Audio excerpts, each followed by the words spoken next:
बिहार के बक्सर में फिर से बालासोर जैसी घटना हुई। ट्रेन बेपटरी हुई, लोगों की मौत हुई, चीख पुकार मची, किसी के सिर से बाप का साया उठा तो किसी ने अपने को खो दिया है। प्रधानमंत्री मोदी ने घटना पर दुख व्यक्त किया। वहीं नीतीश सरकार ने घटना पर दुख जाहिर करते हुए आर्थिक सहायता का ऐलान कर दिया। लेकिन सवाल ये कि रेलवे में आए दिन हादसे के पीछे की वजह क्या है।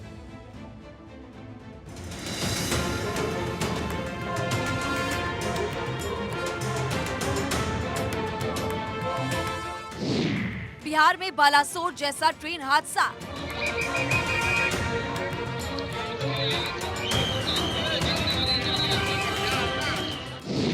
बक्सर में ट्रेन डिरेल, लापरवाही का खेल।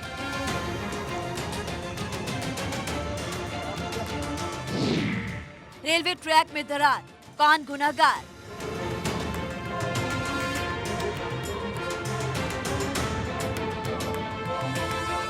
ट्रेन से बेपटरी 21 डिब्बे, टूटा हुआ रेलवे ट्रैक और टूटे हुए पहिए, और देखते देखते चारों तरफ हाहाकार और चीख पुकार मच गई। ट्रेन हादसे की खौफनाक तस्वीरें बिहार के बक्सर से सामने आई है, जिसने ओडिशा के बालासोर ट्रेन हादसे की याद एक बार फिर से ताजा कर दी है। देखिए कैसे खिलौने की तरह दूर दूर तक ट्रेन की बोगियां बिखरी दिखाई पड़ रही है।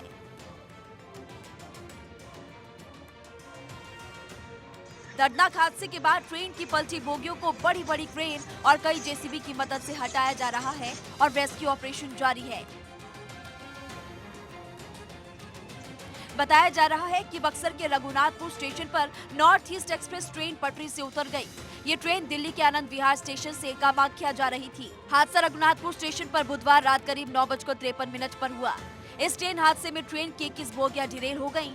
ट्रैक टूटने से ट्रेन के डिरेल होने की आशंका जताई जा रही है।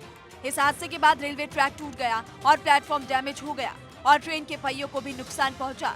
ट्रेन का स्टॉपेज रघुनाथपुर स्टेशन पर नहीं था, इसलिए ट्रेन की रफ्तार काफी तेज थी। स्टेशन पर मेन लाइन से गुजर रही ट्रेन की स्पीड 110 किलोमीटर प्रति घंटे थी। हादसा इतना भीषण था कि ट्रेन में सवार यात्री सहम उठे। जैसे ही ट्रेन रघुनाथपुर स्टेशन पहुंची, अचानक से जोर से झटके लगने लगे। यात्री जब तक कुछ समझ पाते, ट्रेन बेपटरी हो गई। हर किसी के जहन में बस यही सवाल है कि आखिर ऐसा क्या हुआ कि रघुनाथपुर स्टेशन पर एक साथ 21 बोगियां पटरी से उतर गई। अचानक हुए इस हादसे की वजह पता लगाने के लिए जांच जारी है, लेकिन बड़ा सवाल ये कि आखिर ये हादसा हुआ कैसे, कौन इसके लिए जिम्मेदार है? क्या कोई तकनीकी खराबी या फिर अन्य कोई लापरवाही? बक्सर ट्रेन हादसे से जुड़े कुछ सवाल हैं। मसलन, क्या रेलवे ट्रैक से कोई छेड़छाड़ हुई? 10 मिनट पहले ट्रेन गुजरी, अचानक क्या हुआ? स्पीड में थी ट्रेन तो अचानक झटके कैसे लगे? क्या ट्रेन के ब्रेकिंग सिस्टम में कोई खराबी थी? इसी साल 2 जून को ओडिशा के बालासोर में हुए ट्रेन हादसे के बाद भी कुछ ऐसे ही सवाल उठे थे। सीआरएस की जांच में बालासोर हादसे की वजह का खुलासा बहुत हैरान कर देने वाला था। बालासोर हादसे का सच। कोरोमंडल की बोगियां यशवंतपुर एक्सप्रेस की 2 बोगियों से टकराई। डाउन लाइन पर 128 किलोमीटर प्रति घंटे की स्पीड से यशवंतपुर एक्सप्रेस दौड़ रही थी। लूप लाइन पर खड़ी लोहे से लदी मालगाड़ी से कोरोमंडल एक्सप्रेस टकराई। इस ट्रिपल ट्रेन दुर्घटना की वजह सिग्नल की खामी थी। सिग्नल में गड़बड़ी के चलते Coromandel express up main line के बजाय लूप लाइन आ गई थी। इसके बाद कोरोमंडल एक्सप्रेस लूप लाइन में खड़ी मालगाड़ी से टकरा गई। इस दर्दनाक ट्रेन हादसे में कई यात्रियों की जान चली गई थी। ब्यूरो रिपोर्ट, हार 24।